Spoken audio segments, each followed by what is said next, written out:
Welcome back to another episode of the CyberVault. Today, I'm very excited to be joined by Gianna Whitver and Maria Velasquez. Both of them are the powerhouse co founders of the Cybersecurity Marketing Society. They've built an incredible global community where security marketeers can learn, share, and collaborate in one of the toughest industries to market in. In this episode, we're going to dig into the realities of marketing in cyber, what makes it different, the challenges marketers face, and how community is helping push the industry forward. Before we unpack all of that, though, it's a pleasure to have you both on. Why don't you give us a really brief introduction to yourselves? Sure. Thank you so much for having us on, Katie. I'm Gianna Whitver, co-founder and CEO of the Society. Been in this industry for maybe a decade now. Awesome. Yeah, I And mean, go on, same Maria. as Gianna, just under a decade in cybersecurity, in companies at the seed stage to scale up to more mature cybersecurity marketing teams. I make this joke about cyber for a marketer, cybersecurity being like quicksand. Once you're in it, you just don't get out. And it's true. It is both exciting, rewarding, and challenging all at the same time. And no day is like the other. Absolutely. I think that's what makes this marketing in this industry so interesting. It gives you opportunities to get creative, I think, in ways that most other industries you can't quite. But before we unpack all of that, what really inspired you both to create the Cybersecurity Marketing Society? Because how did you identify that there was a bit of a gap here and a community that was needed to be built? I think that Maria and I had been in touch for several years before we started the society. We were basically peers at different companies. So she worked at a data diode company, I worked at a threat intelligence company, and we would share information with each other on the market, on go to market strategies. I'd be like, Maria, my HubSpot looks like janky. How do I fix it? And we'd share the ROI of certain activities or how much we're spending on things. So in March 2020, I think we had both quit our jobs at that point in time. We're just catching up on the phone and said, wasn't it nice what we had? This like cross company, peer to peer sort of sharing that we had and this almost peer to peer mentorship. And it was like, well, why don't we invite some of our friends into this? So we invited 10 friends in the industry into a Slack that we popped up pretty much overnight. And it has grown now to 4,000, more than 4,000 members at about 1,600 companies, all cybersecurity around the globe. That's just incredible, really, isn't it? I mean, did you expect the community to grow the way that it has? Because it has not taken you long to build up a community that large, and arguably it's pretty unprecedented if you think about. Obviously, I mean, I know that cyber's a big world, but it's not. It's also a small world in reality in comparison to it's a newer market if you look at a lot of the industries out there. Yeah, I mean, we knew it was going to grow because the moment we started inviting people and people are taking us up on the invitation and joining the conversation, we saw that we had something there. Now, we didn't expect it to grow into a full fledged business that's sustaining both of us now, and we get to kind of give back to the community full time. That was definitely a nice surprise. Of course, not unplanned, right? It's a surprise that was planned, right? There was a lot of work that was put into it over the years to get it to this, but it's definitely nice to kind of look back and understand the humble beginnings that we've come from and where we are today. No, incredible, really. I think, and the one thing I always talk about in cybersecurity is it is very community driven. I always say most people talk about 7 degrees of separation in cyber. It's like one or two. Like you're normally only one or two people away. But you guys have got to the point where you've been able to not only build a community that started on something like Slack, but obviously you can also get the physical get-togethers. You kind of pretty much have your own conference at this point. I mean, how did it get to that point? Because that is a phenomenal achievement to be able to say, hey, not only are we going to do this digitally, but we don't have to rely on these big kind of RSAs and black hats. We can make our own space here. Yeah, I mean, that was a leap of faith in a way. So, in late 2022, people were itching to get back together. We found this, you know, kind of old hotel. I'm laughing because I'm remembering our very first conference. We found this hotel in near the Pentagon in Virginia, and we were we booked it for 80 rooms. People were like, we want to get together. We'll go to your conference. Okay, let's try it.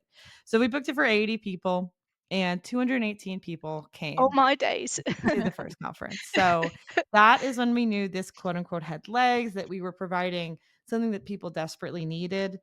You talked briefly, Katie, about how security is very full of community. There's a lot of community in the on the practitioner side, but we really identified that there was nothing on that go to market side.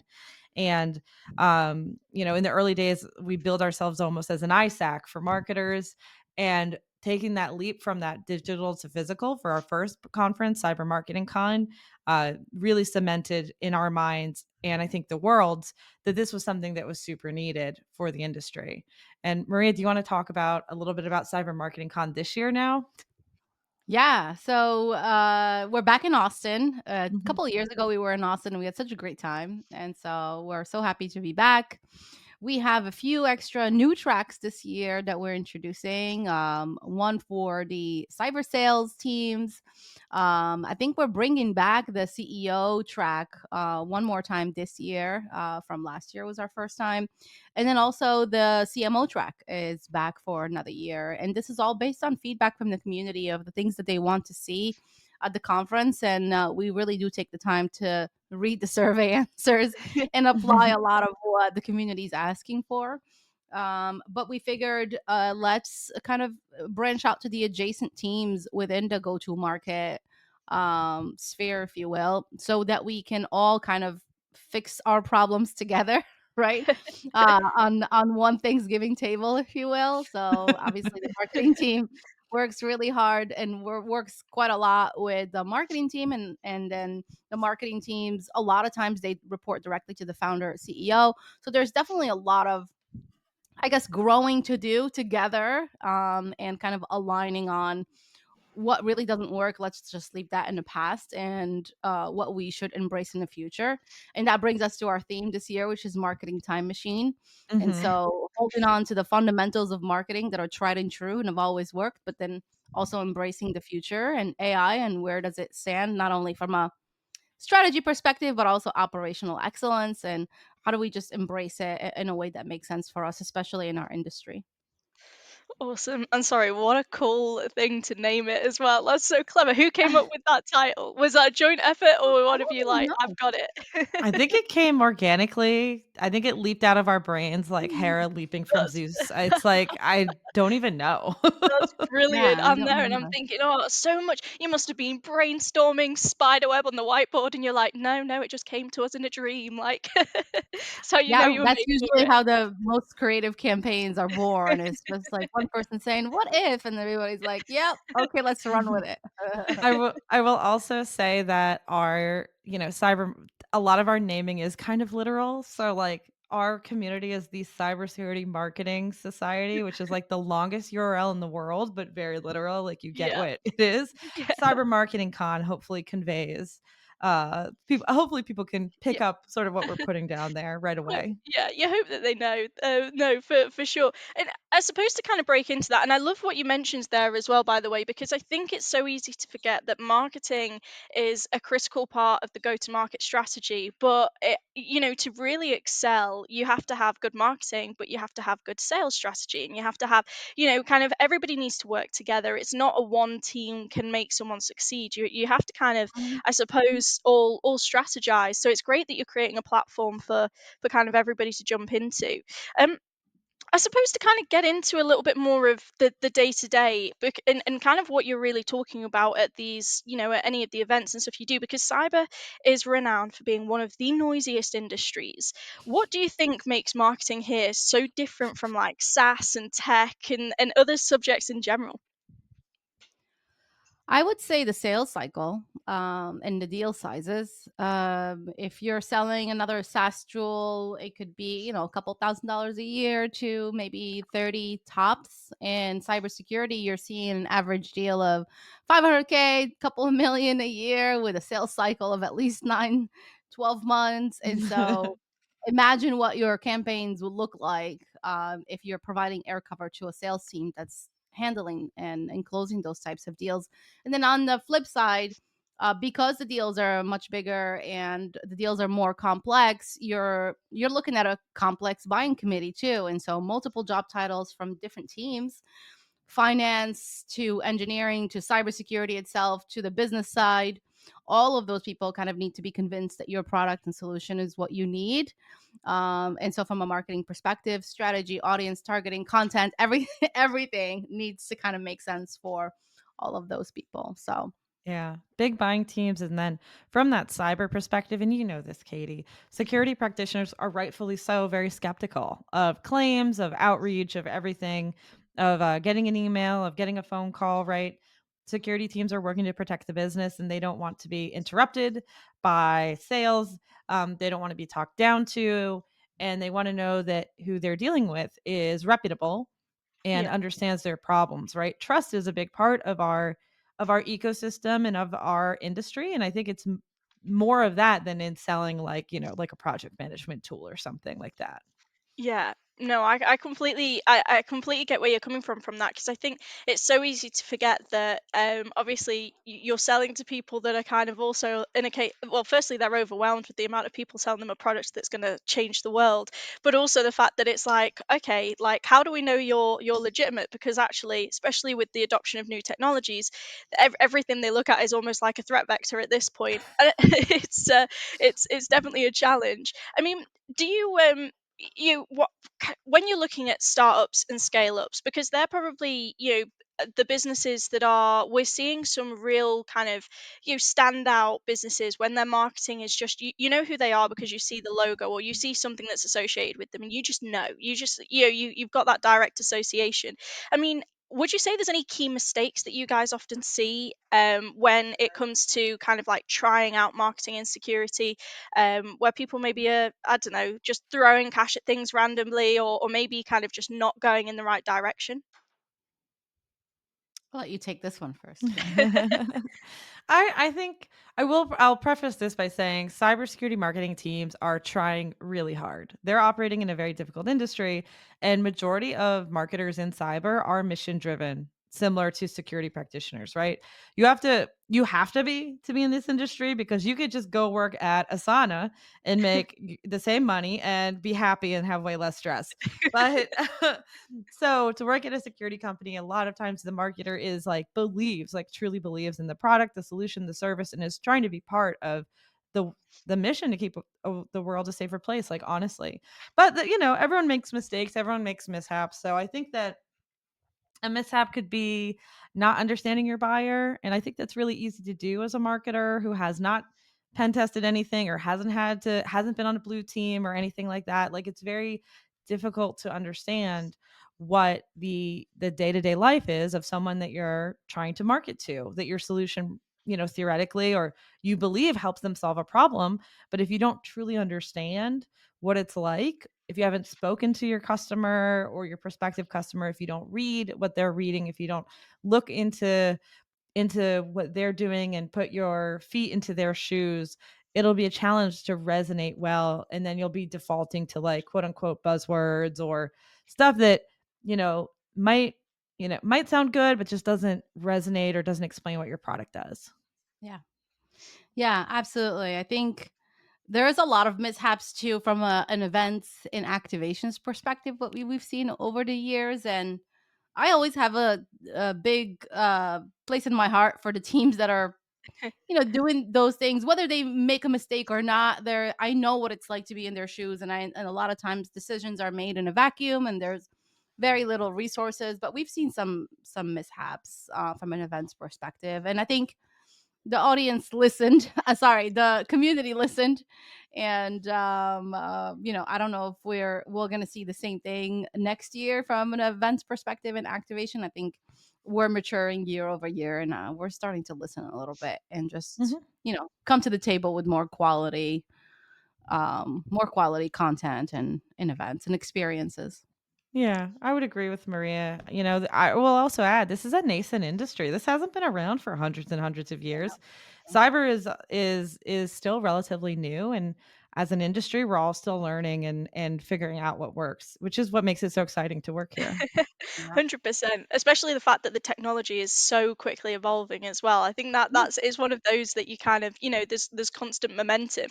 And kind of you referenced a couple of things there, but one thing I really want to tap into is community, because obviously you've seen the impact, or how quickly you've been able to scale this community in the space of a few years. I can only imagine where it's going to be in a couple of years time as well, which is a very exciting prospect. But I mean, why do you think community is such a powerful force in this space? Because I always am here, especially from the recruitment standpoint, saying networking is probably the biggest superpower anybody can ever have to accelerate their career. But I suppose it's probably the exact same thing when you're looking at getting your company's branding and marketing out there. I mean, just from your guys' perspective, why do you think that is? I I think community is really important in cyber for a few reasons. One, I think it's an inherently like keyboard driven job. It's not like you're out for some folks like incident response, or if you're going on the site to a data warehouse or center, whatever, right? Like going to clients. There's on-prem stuff, but a lot of it's very like we're on a computer working all day. I think it's reflective across the whole world of knowledge workers is that people want to get together, and cyber is such a mission driven industry that people consider it part of their DNA. They consider it like part of their lifestyle. It's more than I just type out words and I send emails. It's like I'm protecting this company and in part protecting the world too, right? Protecting people from being scammed, from being defrauded, from the company going under, everybody lose their jobs, right? So it's a different level of, I think, stress. And when you have that sort of very mission driven, stress oriented position, you naturally gravitate towards others and want to create a community, right? It's not like I'm not saying people are trauma bonded. I'm not saying it's like people are getting hazed. Well, Like, to be clear, I mean, if anyone listening is like, oh yeah, actually I am, like, cool, good for you. Like you could describe it that way. I'm saying like the security industry has a unique stressors, and I think that's what makes people want to get together who are in that industry, and they're driven by mission. And it's so fun to be talking to others and to be learning from others who are in that same mission with you. Yeah. I think too, it's just human nature. I think humans are made to live in a cluster, right? In a community, and we can go back thousands of years for this. And so naturally, yeah, if you work in the same space, then you will look for that community. Even, from a parenting perspective, you look for a community of other parents that have similar age groups and kids, so you can, like, complain about your kids together. I don't know. So it is human nature. And I think for us on the marketing side, we need it because cybersecurity is such a unique industry.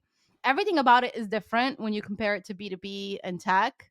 And so the more niche you get, the more need for community there is. So no, I honestly, I couldn't agree more, and I think it's that sentiment as well of you can't really do this alone. This is a really hard job. When you've got that community around you, it helps you get through the hard times. But also, everyone can talk about in cyber, you don't know what you don't know. But I think that applies to anything. And what better way to find out things that you don't know through kind of networking and being part of the community? You obviously you guys are doing phenomenal, and arguably I think we could just sit here all day and talk about it because there's Truly. just so much to unpack.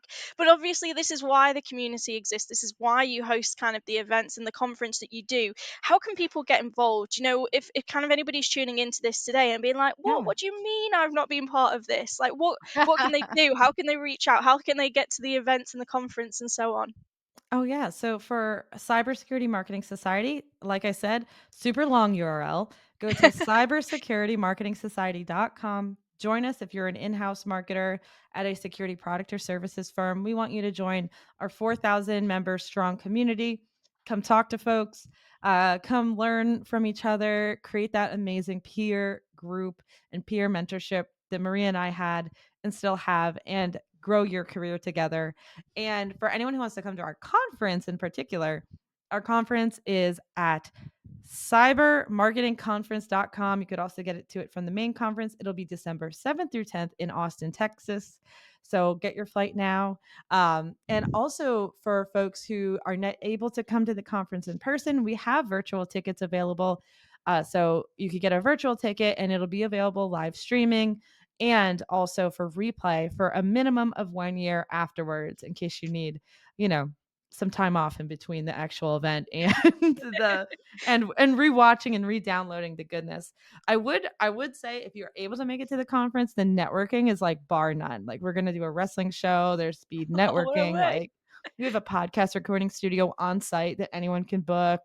It is fantastic. You're selling to me here. I'm just booking my flight to Austin while we're sat on here right now. Nice. But honestly, guys, well, thank you so much for coming on today. It's been great to hear a bit about your experience, kind of what you guys are building. I'm sure we'll probably do plenty of follow up content to dive into a bit more detail around bits. But I think it's absolutely phenomenal what you've been able to build in a short space of time. And genuinely, to anybody tuning in, I couldn't recommend more getting involved and trying to get over to the conference if you can. But that is it for today. So, to our listeners, as always, don't forget to subscribe. Make sure to share this episode with your security peers, especially if they're in marketing, and get connected with us on LinkedIn. Obviously, get connected with Maria and Gianna on LinkedIn. But as I say, that's it for today. So, thank you for tuning in, and I'll see you next time for more conversations shaping cyber. Thank you Thanks so for much, having us. Katie.